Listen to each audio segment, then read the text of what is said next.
DevColor was initially established to do a few things.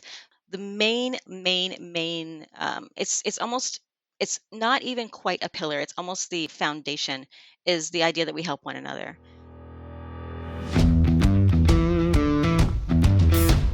Technology is transforming how we think, how we lead, and how we win.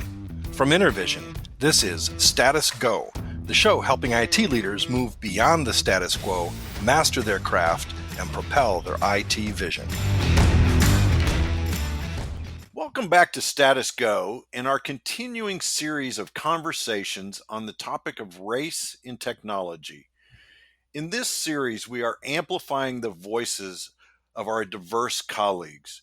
We seek to learn, we seek to understand, we seek to build diversity, inclusion, and engagement in our organizations. And we seek ways for all of us to take action together. I'm your host, Jeff Tunn. In today's episode, I'm joined by Cynthia Billops, Director of Programs at DevColor. DevColor is on a mission to create environments where Black software engineers learn from one another and hold one another accountable for reaching ambitious goals. They believe that role models, learning opportunities, and the right network are all key ingredients for success in software engineering. There are thousands of Black engineers that currently lack access to these resources, and it is their goal to fill that gap.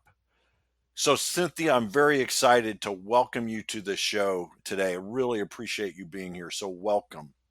Thank you, Jeff. I'm super excited to be here too.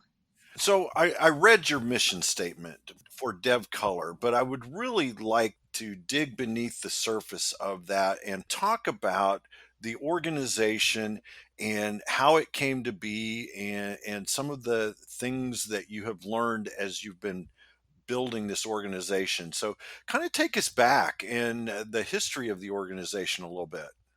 Got it. So, interestingly enough, we're in tech, and so while we are old by tech standards, we're actually only 5 years old. Um, 5 years ago, our founder, Day, he was an engineer. He was a senior engineer. He found himself looking for a community of folks that he could just sort of share not only conversations about what was happening and what he was working on, but also conversations about how very different it was to sort of be the only person Mhm. in the room, right? The only Black person in the room. Typically, the only person from the school that he had graduated from. He, like a lot of other young engineers, had all these ideas. He had a great team to work with. He had support and mentorship and sponsorship, but none of those people actually were Black. And so he looked around, he gathered some friends. The first squad that DevColor had was 11 people. We have a picture of them. It's very cute. They're all standing on a hill. So they're at this crazy kind of angle. So basically, it's 11 folks, right? Yeah. The idea in coming together at that time was to form the kind of lean in squad where everyone is equal. It doesn't really matter if you're a junior in your career or if you're a senior. That continues on today. Your squad, the original squad was 11 people. Nowadays, our squads are anywhere from 6 people to 9 people, and you meet once a month and you just talk. You figure out where you want to be, where you want to get to, set some goals, and you follow kind of a not a script. You follow a pattern for every meeting that is designed and optimized to kind of get you to those goals. So if we look at the lean in circles and things like that, there's a book called The Forum, and Mackenday based his original squad concept on the forum. And the idea really is that peers get together, they talk to each other, and through peer level conversations and the networking opportunities that are available, and also the idea that you're not giving advice, you're sharing your experience. Those things are key and critical to reaching your goals, whatever your goals are. They didn't even have to be business goals, they could be personal goals as well. So that's where we started, 11 folks. And Fast that was in forward, the Bay Area, right? and that was in the Bay Area, that was in San Francisco. Yeah. Um, Mackenday took the idea and the concept to Y Combinator, which is a startup. Uh, it's a startup incubator, and he DevColor won. I'm forgetting what year. DevColor won the startup competition and came through as a solid actual organization. And so we're still actually very tiny. We have a staff of 7 right now. But in the early years, I think it was more of a staff of 3. So you have Hmm. a staff of 3, you have a squad of 11, and this idea, he did a ton of outreach. Mackenday knows a ton of people. The original squad also did a lot of outreach, and actually most of the original squad are still in their original squad. They're Oh, still wow. members, which is very, very exciting. One of them, Aston, is our interim CEO right now. So Oh, he's been with excellent. us Yeah. again forever, 5 years. Yeah. But anyway, so we're going to fast forward to now where we have 500 members. The first year we got to about 100. The second year we got to somewhere in the 215 range. Then we went to 360. We're at 500 now. And we went from being in one city, which is San Francisco, to our second city we added was in New York. And then we added Atlanta and Seattle 2 years ago. And so now we're in 4 cities. We call those our chapter cities. Okay. It's interesting because COVID has done a lot of interesting things to our program. Our program is intended to be in person. We're intending people to sit in a room with each other, have some dinner, talk to each other once a month. So that was the impetus for having us in our chapter cities and making sure that anyone who joined DevColor was located at least within an hour of those cities so they could all get together Get to there. and Yeah. be together. So the model is that you have these squads or cohorts of a Hmm. small group of people. Hmm. Does it replace the concept of mentors and coaches, or does it augment something like that? So interestingly enough, DevColor has tried a couple of different things. They did have a mentor model that they called Boost a couple of years ago, and we pretty quickly found out that we're not really equipped or designed to effectively match people one on one in a mentor way. Just because we don't have enough people to sort of satisfy that demand, we tend to be junior people who are junior in their career. We tend to be junior heavy. And while we do have a higher than normal number of people who are mid career and senior and executive career, it's not a one to one. In Hmm. addition to that, we were not finding that our folks who were in the sort of mid senior level were really able to devote the same time to a formal mentorship. And then the last piece of it is a formal mentorship program actually is a lot of work, just in terms of Yeah. Yeah. making sure that everyone is getting what they need out of it and making sure that things are regulated, that people are trained, etc. So we started off with a mentorship program. We moved away from that. Now it's entirely peer to peer and it's entirely squad based. So you started to touch on this with it being focused on peer to peer. I know one of the things that you spoke about the other day is one of the purposes is to reduce that feeling of isolation of Mhm. being the only. How have you adapted to this work from home environment that we're all in, the distributed environment? Well, Jeff, I'm not sure that I think we're actually still adapting. So Yeah. I did mention before we took a pretty big hit to our squad model when it turned out that everyone was working from home, not just because people were no longer in their offices, which interestingly is where most of our squads would meet. Again, going to tech, tech is pretty well supported, and so someone's office might have big comfy chairs. They're going to have Right. food, they're going to have drinks, they're going to have also all the things you need. And so a lot of our squads would just meet in someone's office. So having people at home not only meant that we had to do a lot more virtual squad meetings. We also, though, have to deal with people going home. And so a lot of people come to the Bay Area, they come to Seattle, or they go to New York from someplace else to Else. pursue a tech Yeah. career. So right now we have members who are quote unquote in San Francisco squads who might be living in Atlanta, who might have gone home to Memphis, Oh, who went not just home, but kind of went another time zone or a couple time zones away. yeah. And that also impacts our scheduling. A lot of people have other well, we all do, but especially our members. We have other commitments now. So we're working from home. We might be taking care of our parents. Right. We might be sheltering in place with our kids. So the scheduling piece is very, very, very rough. Making sure that you can get 8 people together on yet another Zoom call Yeah. to do your squad meeting is actually proving pretty hard. And one of the impacts we're seeing is that the sense of isolation is actually more increased. Yeah. Now Yeah. you're not at work, you're not with your friends, and you are having Yep. a hard time connecting with your squad. So there's just it's layers. There's layers and layers Right. on top of the isolation piece. What we're trying to do is actually combat that by having more events and more opportunities for our members to just tap in, to just check in with us. We have a lot of partners who are great, amazing partners who are working with us to make events that range from house parties to tech lectures to career days where we have, we'll look at Yeah. resumes, we'll do mock interviews, that kind of stuff. They're not mandatory. We just want to make opportunities for our members to find each other and talk to each other. So you mentioned partners, and I had this question that I was going to toss your way about. Is there Are there membership fees? What's the model of Dev Color look like financially? So we are a nonprofit, and we have actually a fairly low considering membership fee. So our A Star members, which is our squad model, the A Star program members pay $350 a year. If a member cannot afford that, we do have scholarships, and we do also offer a tiered help system. So you pay what you can toward that 350. That does not even come close to covering the cost of the program and the members. Right. So typically per member, we spend about $3,000. Okay. The gap there is made up with our partners. We have tiered level of partners. We have platinum partners, gold partners, etc. A lot of big tech companies.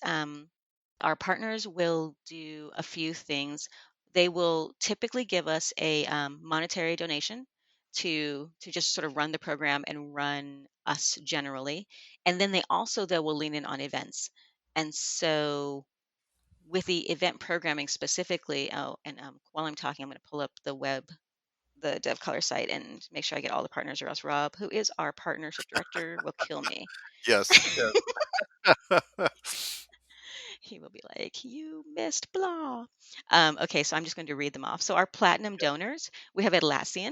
Then our gold partners, we have Facebook, Square, Pinterest, Uber, Netflix, Google, and Mailchimp. We have bronze partners who are Adobe, Autodesk, Bank of America, Capital One, DoorDash, Nextdoor, Quip, Spotify, Workday, and Yelp. And then we have supporters. So we have Fourth and King, Concrete Rose, First Round, Harlem Capital, Patreon, Twilio, and Yardi. These Excellent. are the folks. So those are the folks that will that are keeping us going and that are providing that monetary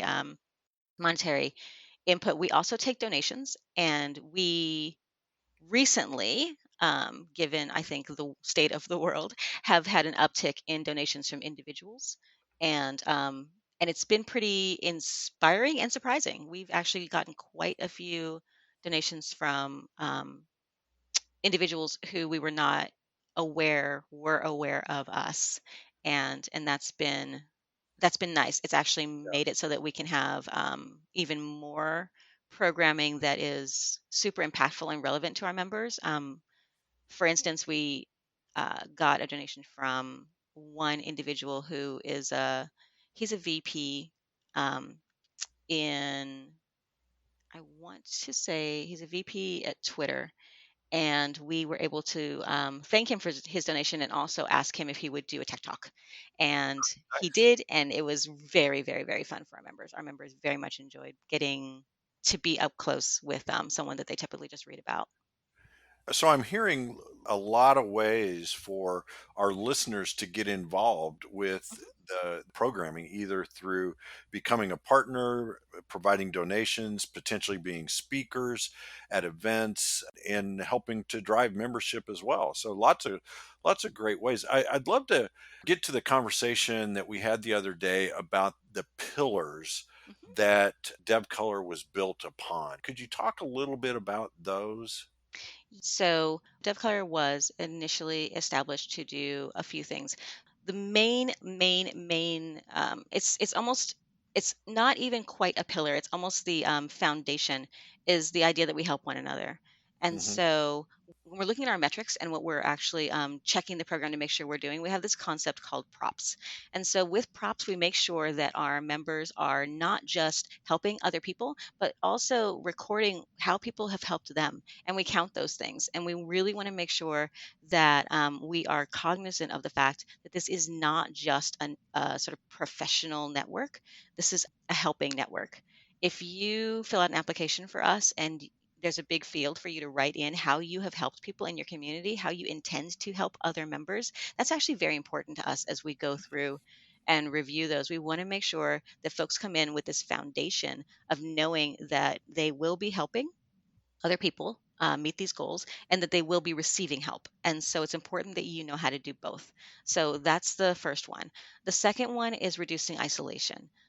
We, again, as any minority actually in the tech community, feel this sense of not just aloneness, not just being the only person in the room, but the burden that comes with that is the idea that you, when you speak, then are speaking for every other Black person. Yeah. It's tricky because at the same time you sort of have imposter syndrome. So you might have imposter syndrome where you're saying, "Okay, I'm going to open my mouth and say something," and in doing so, I am representing every Black person in the room, every woman in the room, and Yeah. every engineer in the room. It's a tricky place to be, and it is something that we hear our members talk about a lot, because the idea that they can't be individuals at work is something that overall DevColor is working to, and there's a lot of organizations that are working to do this, but we want to make that as a concept end. Yeah. The idea that you cannot actually just be a person and have what you say and what you do taken as just you in the Mm. world having an opinion. Um, that's our ultimate goal, is to make it so that Black software engineers feel as if they are representing themselves when they bring themselves to work, and are being judged and are being applauded, and if they mess up are kind of having that be specific to them, and not Right. having it turn into this larger conversation about Blackness in general, or what people are capable of or not capable of. So that's a distant goal, and it's not specific to anything. I mean, DevColor is working toward things that will ultimately impact that. Right. The other thing that we're really trying to do is make sure that we're building Black wealth. And what we mean by Black wealth is goes beyond money. We're trying to build influence and opportunity Hmm. and capacity within the Black communities that our engineers come from. Oftentimes, our engineers are the first person in their family, in their social circle, in the community they came from, to make it into a space that is vastly different in terms of opportunity and in terms of what you can potentially do.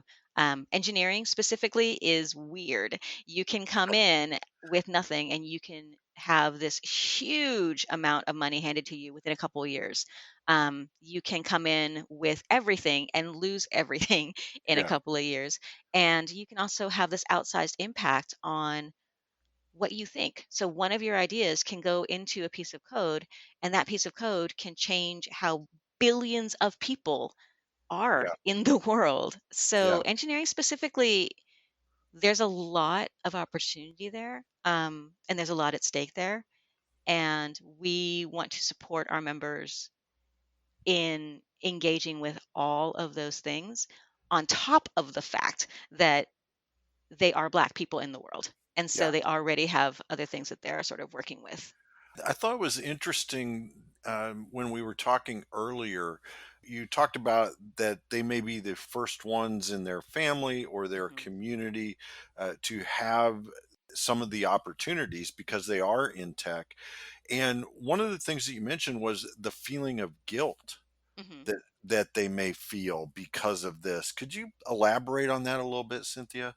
Yeah, so we've definitely heard from members. I get to talk to members all the time. I just want to throw that out there. I have the best Uh-huh. job. So because I'm the director of programs, it's actually my job to talk to all the members all the time. And I am super, super, super pleased that that I get to be that person. So having said that, um, I've definitely talked to members who struggle with this idea of what tech is in the media and what tech is to people who aren't actually in one of our, sort of silicone bubbles. And so if your parents are hearing that you have a job in tech, then what they're hearing is that you are set, that you have money Oh, and that you have influence and access, and that you will be bringing that home in some way.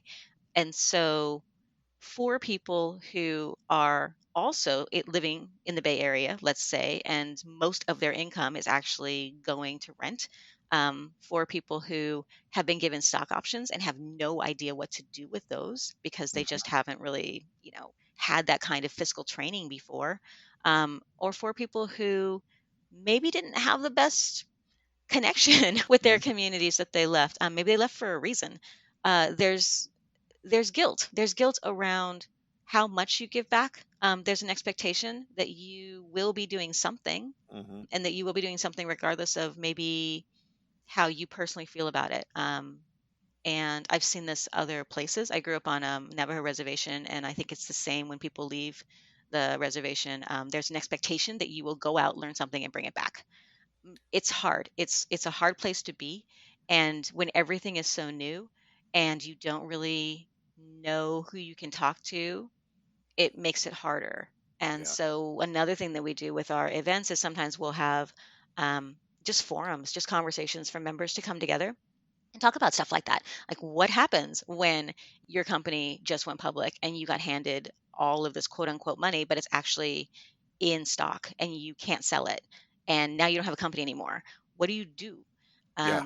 There's these questions that maybe you could turn to your colleague and ask, but at the same time, maybe your colleague does not have the same understanding that you have about where you came from and what the expectations are. And so adding that cultural element and adding that sort of comfortableness and familiarity where you really can ask any question is really helpful for, again, reducing that sense of isolation, but it also helps our members, I think, just feel like they're part of a conversation rather than being talked down to or being explained to.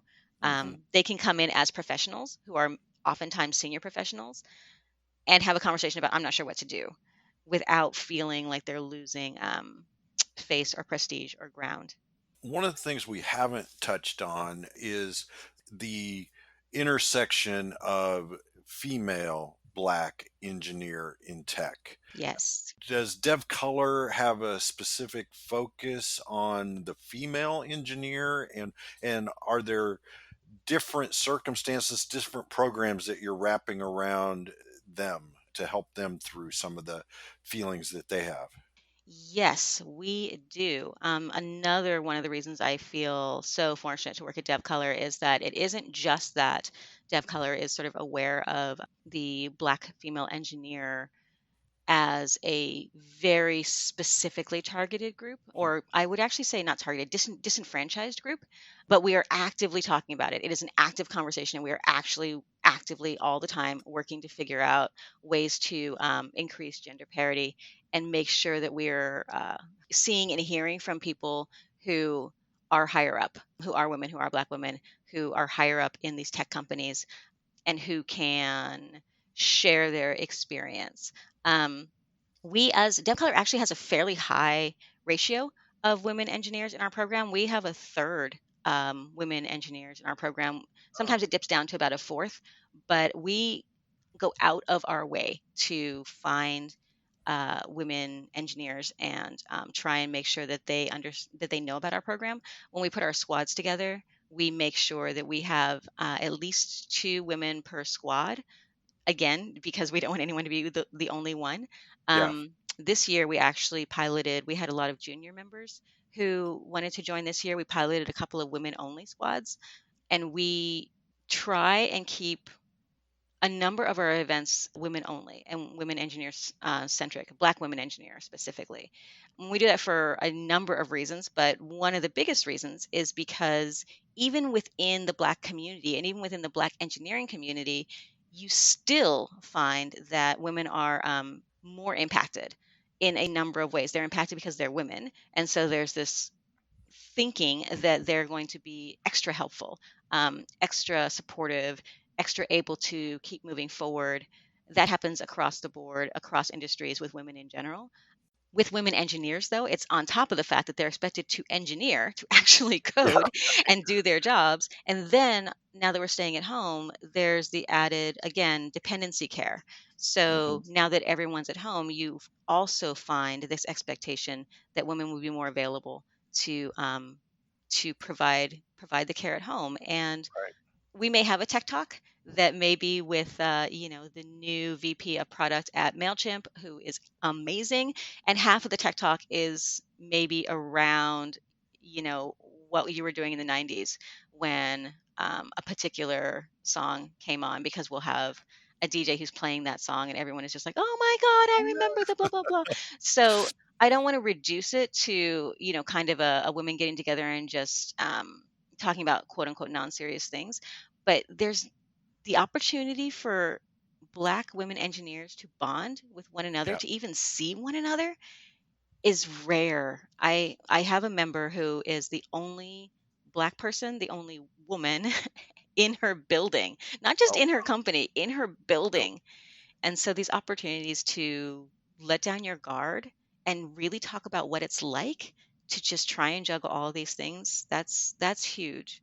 I found the announcement or the letter, I guess, from your interim CEO that you shared with us. I found the opening couple of lines of that very powerful. And I wonder if you'll indulge me. I'd like to read just a little bit of it and then just have you talk about your reaction Mhm, to it. So it starts out: the defining experience of a Black person in tech is continually being the first or the only in a room.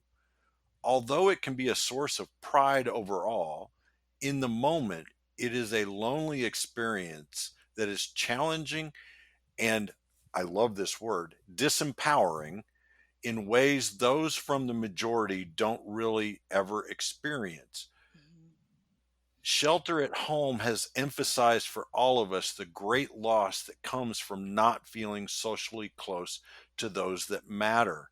But for our members, that loss hits doubly hard, sitting atop the continual feeling of being relatively alone.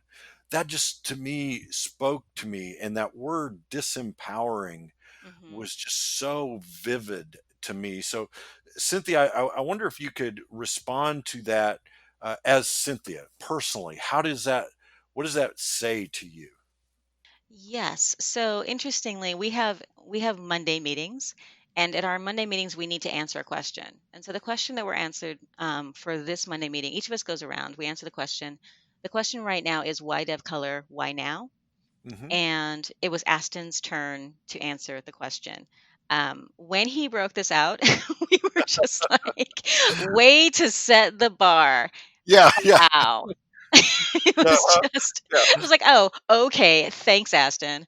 yeah. Now we have Um, to follow that. Yeah, yeah. exactly, exactly. So my first thought was great. My second thought was, I'm going to steal this and put it in our member newsletter. And then my third thought around it was that I think he's really capturing something that's very, very important. We talk about reducing isolation. What we don't talk about is how a person can be in the middle of a space and feel extra alone, pretty much regardless of what's really going on. And that's sort of due to the dynamics in the room. And so if I'm in a room, which I oftentimes am, where I'm talking to partners or I'm talking to people who are just interested in the program, oftentimes I'm the only Black person there, unless I've brought someone from the program. What tends to happen is folks are very interested in me.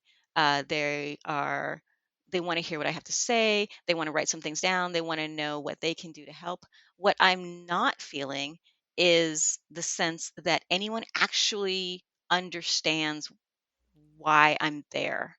Uh, They think, I think, they think that I am there teach them, to teach them about this community, to give them ways that they can help the community in a way that sort of makes sense to them, so that they mm, can, it's like support the turtles, right? Let's support the sea turtles. Like what can we do now? yeah, But what that does, it's very distancing, because I don't feel like I can then talk to anyone about anything else. I can't talk to you about my 17-year-old. I can't talk to you about, the fact that I just this weekend emptied out my car. It's separating in a way that majority people don't feel. If majority people walk into a room, there's some food out, people are walking around, they're schmoozing, they're bonding. The sense is that we're all in this together. We all have a backstory. I can walk up to you and I can sort of check in with you and admire your scarf, and we'll have a whole conversation that maybe has nothing to do with quote unquote why we're there. Right. It isn't like that if you're the Black person in the room, even if everyone is doing the same job as you. Hmm. There isn't the sense that you're the individual in the room. You're there as people are curious about you. People are wondering why you're here. People might check your badge to make sure you're supposed to be here.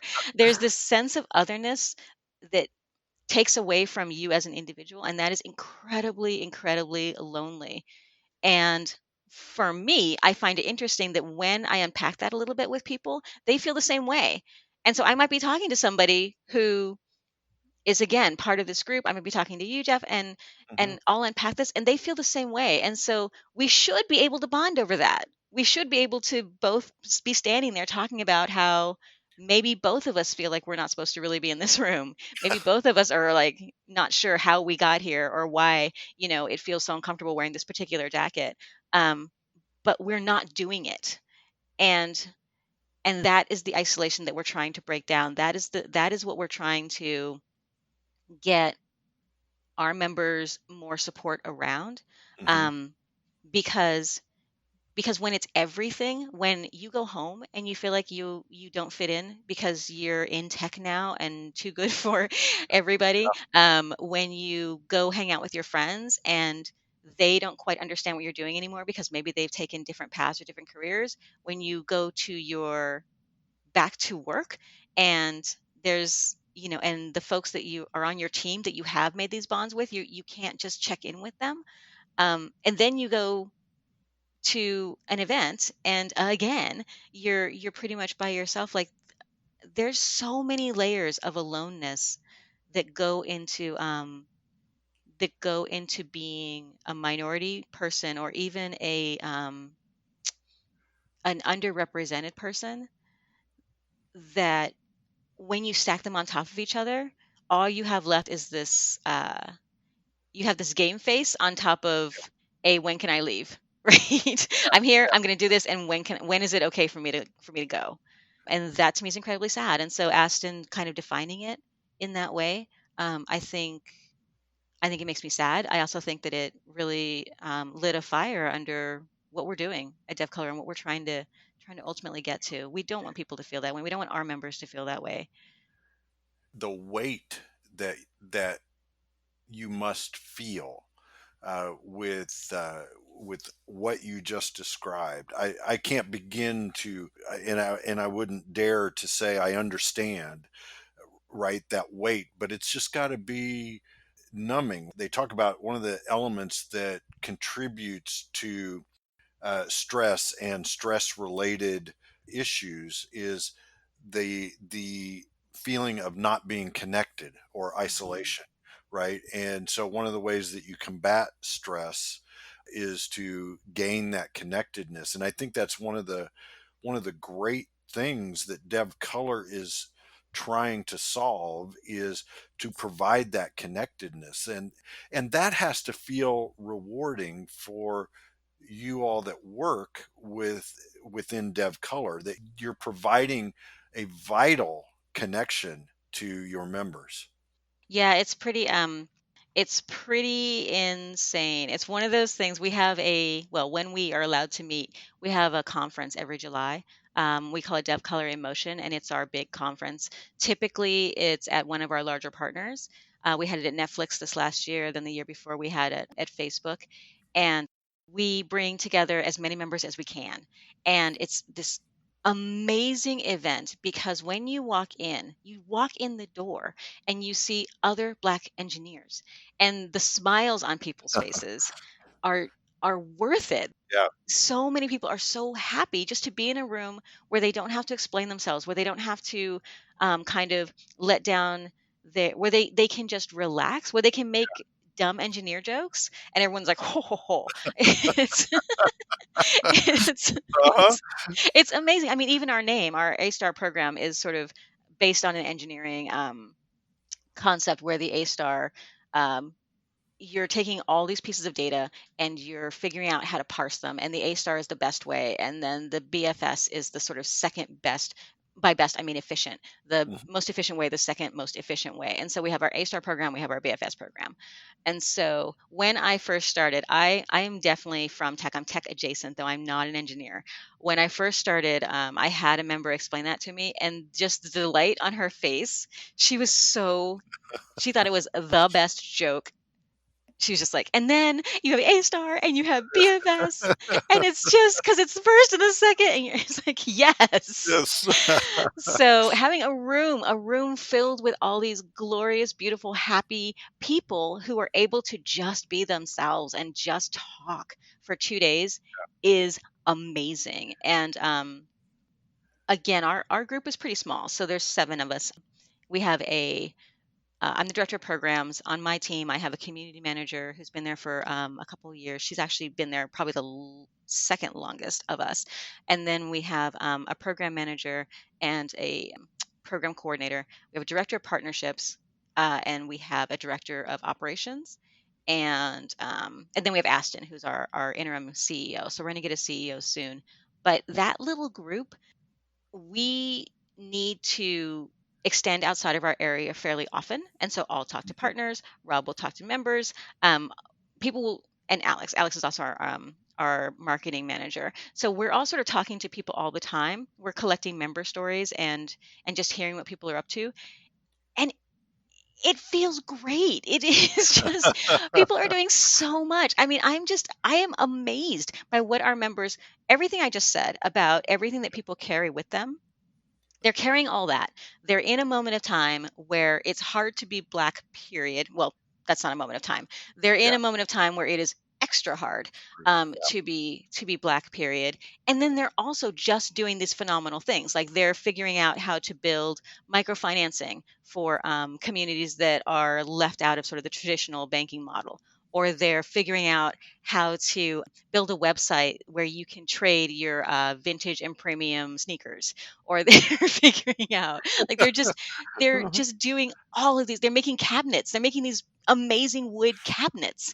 So individually our members are so fascinating and fantastic, and when they can come together and talk at a deeper level about who they are and what they're up to and just smile at each other, it is so heartwarming, it is so fantastic. I wish that, we were on video. Uh, so So you so can see me being all those happy. well, yeah, for our listeners, we record this in audio only, but I can feel your smile I love that. coming through. Uh, Yes. that is so cool because I can tell you are so excited. And Cynthia, I could talk with you for hours about this, but we need to wrap. And as I warned you, I always love to wrap up with a really strong call to action. Our listeners just gave us 35, 40 minutes of their time. So because they listened to your story today and Dev Color's story today, what's one or two things that they should go out and do tomorrow? So, a couple of things. So, we are right in the middle of our application season. So, anyone who knows anyone who is a Black software engineer who is not part of DevColor, please encourage them to apply. You can do that by going to www.devcolor, all one word, .org/apply. That's the first thing. The second thing is, if you want to donate to us, that is also very much welcome and very much appreciated. If you are wanting to give something significant, I would encourage you to reach out to Rob Gordon, who is our partnership director. He's on our website. And then if you want to do a recurring donation or a smaller donation, then you can go to devcolor.org/donate. Those are the two best Excellent. ways to help the org. Other things that we do, though, is we love working with companies who can do significant in kind, not gifts for us, but proposals for us. So, for instance, we just recently had a marketing company reach out to us and offer to do our annual report. So, it's an Oh, in kind nice. gift that is actually very significant and very helpful, takes a ton of work off our plate. Yeah. That's another way. And then in the world, I'm going to say look for those folks who you might not regularly notice. If you're in engineering, you're probably heads down, you're probably typing an awful lot. You're probably, getting up, going to get a snack, coming back to your desk. Look around you. If you're seeing folks that are not being recognized or included, or I hate to I hate to keep saying disenfranchised, but Right. every company has company meetings, right? Use those company meetings to really, really, really learn everyone's name. Learn how to pronounce people's names. Talk to people. Be open to people. What we're trying to do is break down this idea that there's difference, right? We're not that different, and it helps enormously for folks in the room to know that you see them as an individual and as a person, and that they are not necessarily there in a role as teacher. They're there in a role as just fellow traveler. As a peer. Yeah. Yeah. Hmm. That's great advice. One other question that I have is if one of our listeners out there or a group of our listeners out there would like to start a chapter or a squad Hmm. in a city that's not one of those four, is there opportunity to reach out to talk about that as well? Yes. So we have what we're calling a bridge year this year. We're trying to figure out how to optimize our program to be remote. So this year, we are looking at designing the program to be fully remote, which would make next year, 2022, a year where we can scale across the nation.